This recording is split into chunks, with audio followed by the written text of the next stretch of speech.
Junior here at Heritage University.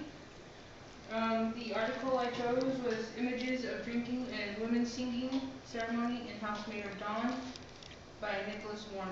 And it's off the JSTOR on the databases for Heritage. I will begin. Alcoholism is a form of expression and commonality among authors to relate to readers of many different status levels, races, and genders. Alcoholism does not discriminate, but it seems that the Native American has been labeled the drunken person. After reading excerpts from different authors about alcohol and in Native American, there were some different feelings of animosity, stereotypes, and sadness that seemed to rise up in a number of readers. The following is a short story of one such author, not well known but has dealt with alcoholism.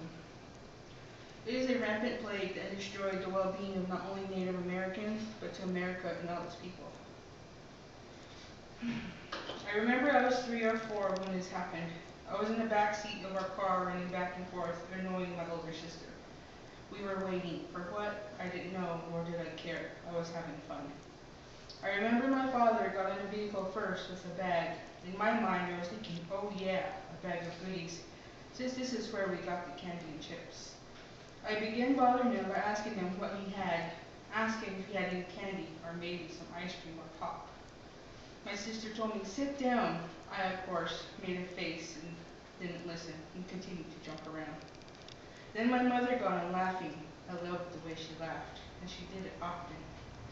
She got in the car and I began my barrage of questions once again. Did they get me any candy? Did they get me any pop? She told me, sit down and be quiet. And I did, because maybe, just maybe, she might give me some candy. My dad put the bag at my feet, but did not tell us anything. A minute later, he grabbed a drink from the bag and opened it. I sat there wondering, why didn't he ask me if I wanted any? He usually does. My mom and dad continued to talk and laugh at their own stories and jokes and sharing their drink. I figured, hey, I'm thirsty too.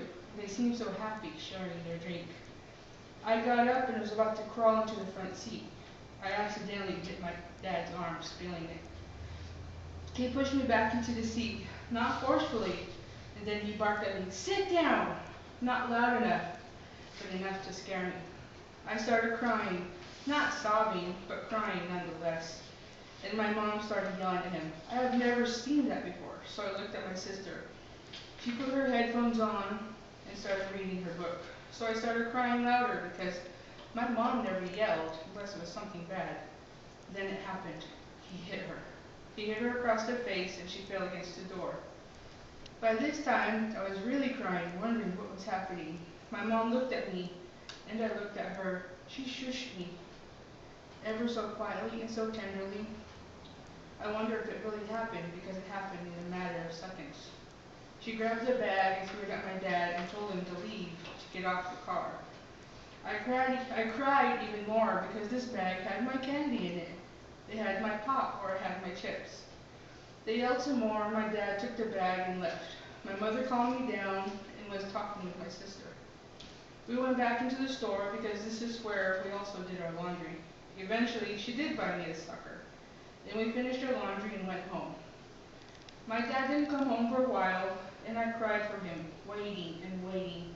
He did come home after what felt like to a kid was forever, but in fact was only a week. All was forgiven. This was when my mother told me years later, this was the moment she stopped drinking. She did it for me, and she did it for us. She went on to lead a productive life and supported her daughters. The father was present for the entire time, as he was a provider for the family, and he eventually stopped drinking for a long period of time. He has since started drinking again, but never again did he strike any of us. This is just an example of how alcoholism relates to a writer. The text did not mention whether they were Native American or not, but that was my story. This is my story. Alcoholism is such a broad topic, it umbrellas all races and all infrastructures. According to addictionblog.com, Native Americans or American Indians compose an estimated 4.9 million or 1.6% of the U.S. population. In another report, by National Survey on Drug Use and Health, it is stated that American Indians have lower rates of alcohol use than the national average. But in the binge drinking statistics, the use of alcohol exceeds the national average. All of this correlates to the topic that I have chosen among the articles on JSTOR. The title of the article is Images of Drinking and Women Singing Ceremony in House Made of Dawn by Nicholas O. Warner. In this article, he states that there are a number of incidents that have Native Americans / American Indians labeled as drunken Indians. In the past, there were conflicts that were resolved between Indians and the settlers because they gave Indians liquor to absolve these conflicts. Liquor was seen to be the most effective agent in dissolving savage character. And drinking among the tribes became part of the Western folklore of the Native American. And yet Warner sets out to debunk the title and myth of drunken Indians using texts of his chosen authors. The authors and works he used were Women Singing by Simon Ortiz, Ceremony by Leslie Marmon Silko, and House Made of Dawn by N. Scott Momaday. Each of these stories deals with alcoholism and its effect on the main character. In Simon Ortiz's Women Singing, the Native American characters Clyde and Willie are dealing with living in a foreign land and having to work and live there. The character Clyde eventually sobers himself up after seeing the aftermath of drinking amongst him and his peers and his lost connection between him and his culture. In Ceremony by Leslie Marmon Silko, the character Tayo is a lost soul, a veteran, and a mixed blood. His only connection to his friends, family, and the world around him seems to be drinking. He drinks to get along with his white platoon friends. He drinks with his native people because it is all that they know, and he drinks to be socially accepted. Tayo chooses to sober up after seeing the violence and anger that trapped his friends, his so-called friends. And in the end of his novel, the author paints a vivid picture of the violence that could have been dealt to the author, or to the character Tayo, if he stayed within that lifestyle. The character Abel in N. Scott Momaday's novel, House Made of Dawn, also battles the demon alcohol. Abel is also a veteran that deals with the aftermath of war, with love, life, and identity. In Momaday's novel, Abel comes to terms with life after the war, after killing an albino and losing his grandfather. He becomes sober and makes connections among his culture and himself. The theme that seems relevant to Warner's article and author he chose is that one can be hypnotized and moved by alcohol, but it hinders what a Native American experience through their culture.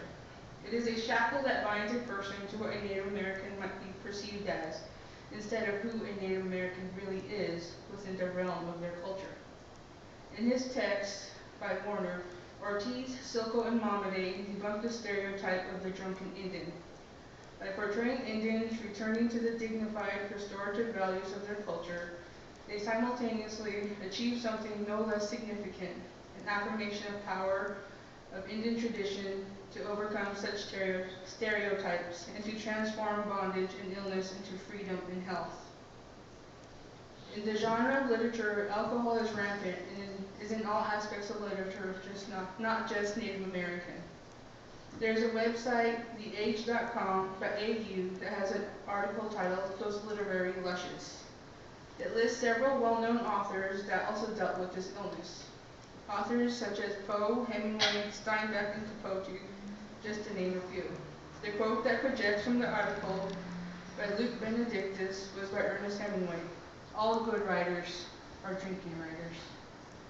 There is no known evidence that Ortiz, Silko, or Momaday were drinkers without further research, but in this instance, their writings have a similarity that all readers can relate to, no matter what their color. Very good.